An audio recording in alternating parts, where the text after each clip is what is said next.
सूत जी कहते हैं थियो, शंकर जी द्वारा उत्साहित किए जाने पर देवराज इंद्र, सभी लोकपाल और गणपाल सब ओर से उन असुरों का वध करने के लिए चले और आकाश की ओर उछल पड़े। आकाश में पहुंचकर वे पंखधारी पर्वत की तरह शोभा पाने लगे। तत्पश्चात वे शंख और डंके के निर्घोष के साथ साथ ढोलों और नगाड़ों को पीटते हुए त्रिपुर का विनाश करने के लिए उसी प्रकार आगे बढ़े जैसे व्याधियां शरीर को नष्ट कर देती हैं। इतने में त्रिपुरवासी दानवों ने देवगणों को आगे बढ़ते हुए देख लिया। फिर तो ये महाबली असुर शंकर यहाँ भी आ गए, ऐसा कहकर प्रलयकालीन सागरों की तरह परम क्षुब्ध हो उठे। तब भयंकर रूपधारी दानव देवताओं की तुरहियों का शब्द सुनकर नाना प्रकार के बाजे बजाते हुए बारंबार उच्च स्वर से गर्जना करने लगे। तत्पश्चात पुनः पराक्रम प्रकट करने वाले वे दानव और देव परस्पर क्रुद्ध होकर एक दूसरे पर प्रहार करने लगे। दोनों सेनाओं में समान रूप से सिंहनाद हो रहे थे, उनके शरीर कट कट कर गिर रहे थे। फिर तो प्रहार करने वालों की गर्जन के साथ साथ अनुपम युद्ध छिड़ गया। उस समय ऐसा प्रतीत हो रहा था मानो अनेकों सूर्य गिर रहे हैं, अग्नियां प्रज्वलित हो उठी हैं, विषधर सर्प फुफकार मार रहे हैं, पक्षी आकाश में चक्कर काट रहे हैं, पर्वत कांप रहे हैं,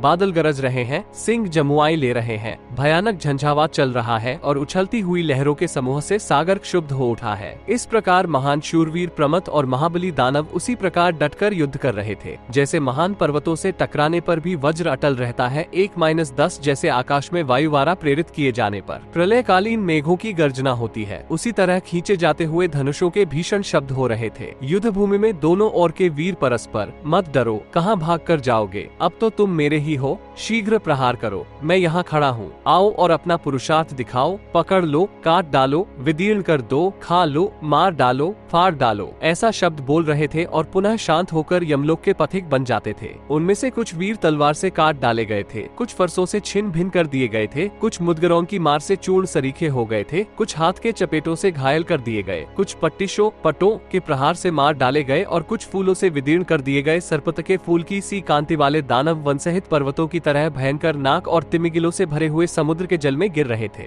दानवों के कवच आदि से भली भांति बंधे हुए प्राण रहित शरीरों के समुद्र में गिरने से सजल जलधर की गर्जन के समान शब्द हो रहा था। उस शब्द से तथा दानवों के रुधिर की गंध से मतवाले हुए मगर, नाग, तिमी और तिमिंगिल आदि जंतु महासागर को क्षुब्ध कर रहे थे। वे भयंकर आकार वाले जल जंतु परस्पर झगड़ते हुए दानवों का रुधिर पान कर चक्कर काट रहे थे। यूथ के यूथ तब प्रमथ गणों के सिंहनाद और उनके बाज के भीषण शब्द को सुनकर बगल में ही स्थित मयदानव ने महान बलशाली विद्युमाली से पूछा, विद्युमालिन बताओ तो सही, अनेकों मुखों वाले प्रमथ गणों का सागर की गर्जन के समान ये भयंकर सिंहनाद क्यों सुनाई पड़ रहा है? ये गणेश्वर क्यों गजराज से गरजते हुए इतने उत्साह से युद्ध कर रहे हैं? इस प्रकार मय के वचन रूपी अंकुश पीड़ित हुआ किरणमाली सूर्य की तरह तेजस्वी शत्रुघ्न विद्युमाली, जो तुरंत ही देवताओं के युद्ध के मुहाने से लौट कर आया था, अत्यंत दुख के साथ मय से इस प्रकार बोला, धैर्यशाली राजन, जो यम, वरुण, महेंद्र और रुद्र के समान पराक्रमी, आपकी कीर्ति का निधि स्वरूप, समस्त युद्धों के मुहाने पर पर्वतराज की भांति डटा रहने वाला और युद्ध भूमि में शत्रुओं के लिए संतापदायक था, वो तारक गणेश्वरों द्वारा निहत हो गया। सूर्य एवं प्रज्वलित अग्नि के समान भयंकर विशाल नेत्रों वाले तारक को मारा गया सुनकर हर्ष के कारण सभी प्रमथों के शरीर पुलकित और नेत्र उत्फुल्ल हो गए हैं और वे बादलों की तरह गर्जना कर रहे हैं।